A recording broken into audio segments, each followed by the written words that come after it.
Alrighty then. So, I've had a few days to play around with these. What did I think of them? Let's find out. Check it out.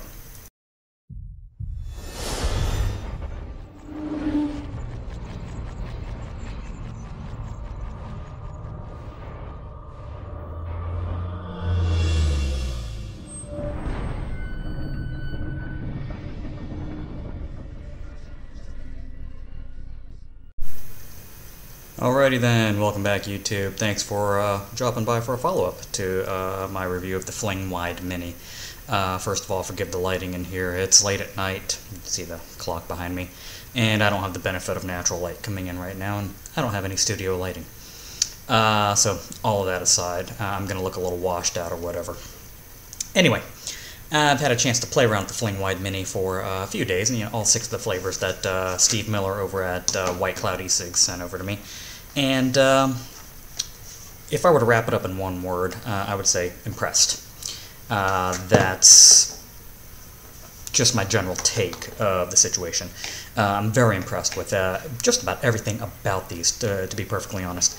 So I took this guy around, the regular, and I vaped on it for a solid day and a half.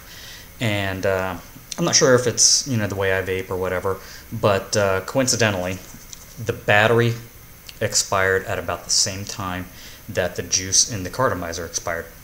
Design, the way I vape, who knows? That's just how it worked out. If I've got it sitting down for a good long while, and hell, I've had this thing sitting for half a day now, I can get a little bit of life out of it. And I could pull a little pitiful drag off of it. I did top it off with my own e-liquid right at the end. I thought that I ran out of juice as it was weakening, but what happened is the battery was dying. So right now I can speak to the effect of longevity. I am a fairly heavy vapor. Sorry.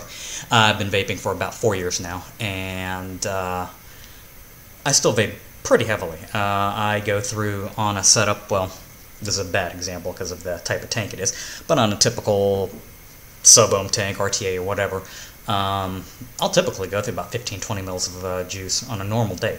On a heavy day, I can easily go through 30 mils. I vape a lot.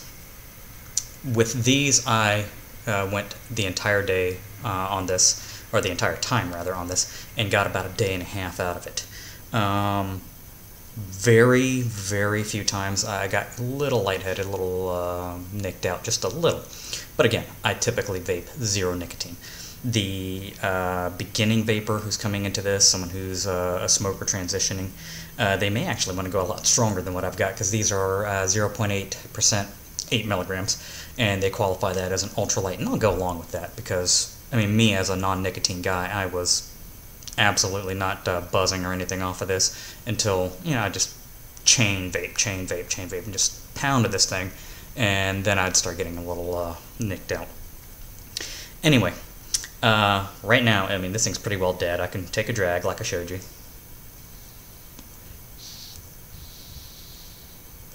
But if I go for that second drag, you see that light's kind of blinking on and off. I don't know if that's showing up in the lighting here. Let me do that again. Yeah, see right there, the battery's dead, and I'm not sure if it's going to show up in the, there we go. That cartomizer, she is dry. Any vapor that I do get off of this is pretty minimal. So, afterthoughts on this. This is the regular flavor, the tobacco that I said I was going to go ahead and pound away and kill. Yeah, pretty impressed with it. It's, for an artificial cheapie, it's actually a pretty good tobacco. It's convincing enough, and like I said, something like a Golden Virginia, Swedish, sweet-ish, not Swedish, kind of a sweeter tobacco, something to that effect. I was surprised, pleasantly, that I enjoyed this one. The Copper Kettle, as much as I did. If someone had told me up front, hey, I'm going to give you a caramel vape, my initial impressions would be like, God, I really don't want to do that. Not that I'd be totally opposed to it, but it's just not my thing. And then if someone further said, yeah, this caramel's going to have a little bit of a popcorn undertone to it, and yeah, that would have been my reaction. as it is, and this one's about dead too because I've been pounding this thing all day.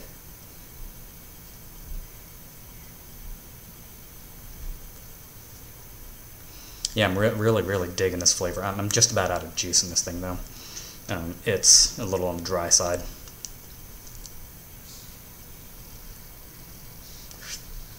Yep, there we go. Death on camera. So yeah, I've been pounding this thing and it just decided to die. Anyway, pretty impressive flavor. Another one that I was pleasantly surprised with, the cinnamon. Like I said, it reminds me a whole lot of a Red Hot chewing, or not Red Hot, Big Red chewing gum. It's the Red Hot type of cinnamon, but toned down quite a bit. It doesn't light your mouth on fire. It's just enough to let you know it's there. It is sweet and pleasant. But again, this thing's got, of the 6 flavors that Steve sent me, the most throat hit by far. And that makes sense. I mean, you're adding a spice to a nicotine base. So, yeah. As far as I can tell, this probably uses real cinnamon oil because it tastes just like a Big Red chewing gum.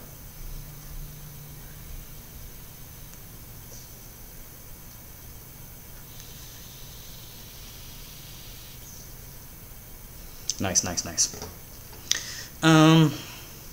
Espresso. Meh. I could take it or leave it.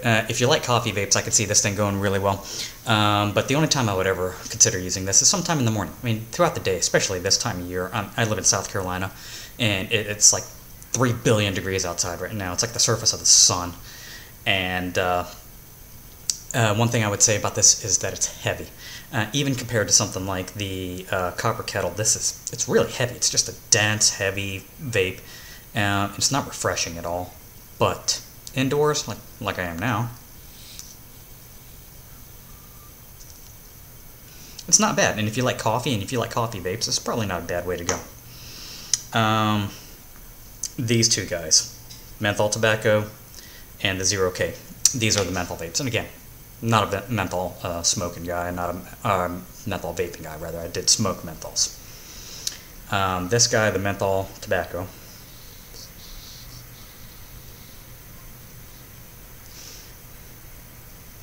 I mean, it's fine.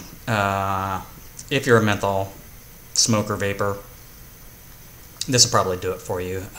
One thing I have noticed with this, and I haven't been vaping on this exclusively, the tobacco flavor on it has kind of toned down while the menthol flavor stayed right where it is. So, not sure what the deal is with that. Still good though. 0K. I actually do like this one, and for all the wrong reasons. I'm not a menthol guy, so from that aspect I'm like, it is what it is. But I do like the 0K in that it completely reboots my palate. This is a great way to get rid of vapor's tongue.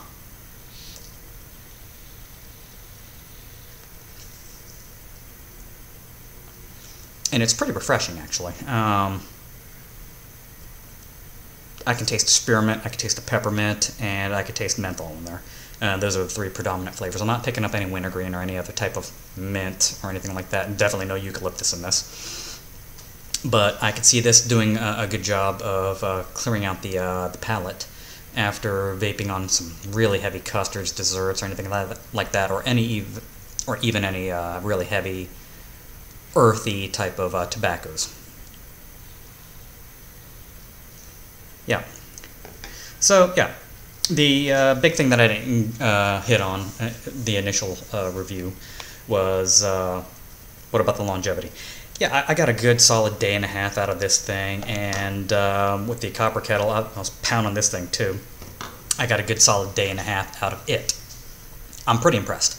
For a disposable, this thing is actually pretty impressive. You compare it to something like the Blue e-cig, the way I vape, and if you have vaped on a Blue, just use this as kind of a gauge.